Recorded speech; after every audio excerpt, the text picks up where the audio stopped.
قال رسول الله صلى الله عليه وآله وسلم من صلى صلاة العصر من يوم الجمعة فقال قبل أن يقوم من مكانه اللهم صل على محمد النبي الأمي وعلى آله وسلم تسليما 80 مرة غفرت له ذنوب 80 عاما وكتبت له عبادت 80 سنتن۔ حضور فرماتے ہیں کہ جو بندہ جمعے والے دن عصر کی نماز پڑھے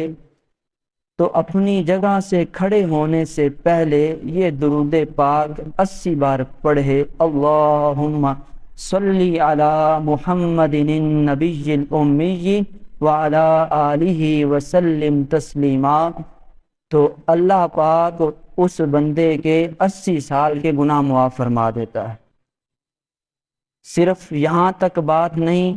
کتبت لہ عبادت 80 سنتن، اس کے نامہ اعمال میں 80 سال کی عبادت کا ثواب بھی لکھ دیا جاتا ہے۔ زبان و قلب کی عظمت درود پاک سے ہے، ہر ایک غم میں حفاظت درود پاک سے ہے، دعائیں ہوتی ہیں مقبول اسی کے وسیلے سے، خدا کی خاص عنایت درود پاک سے ہے۔ میں پڑھتا رہتا ہوں اپنے نبی پر درود پاک، میں پڑھتا رہتا ہوں اپنے نبی پر درود پاک، کچھ ایسی خاص محبت درود پاک سے ہے، نگاہ قلب سے کرتا ہے دید طیبہ کی۔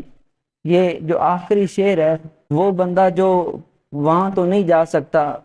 لیکن درود پڑھتا رہتا ہے، اس کو رب یہ مقام دیتا ہے، وہ جہاں مرضی ہو بس آنکھیں بند کرتا ہے، دل کی آنکھیں کھلتی ہیں اور وہ روضہ رسول کا دیدار کر لیتا ہے۔ نگاہ قلب سے کرتا ہے دید طیبہ کی، جس امتی کو بھی رغبت درود پاک سے ہے۔ تو درود بندہ پڑھتا رہے تو پھر بندہ جہاں پر مرضی ہو، وہ ایک خاص تعلق بن جاتا ہے، بس آنکھیں بند ہوتی ہیں، حضور کا در سامنے نظر آنا شروع ہو جاتا ہے۔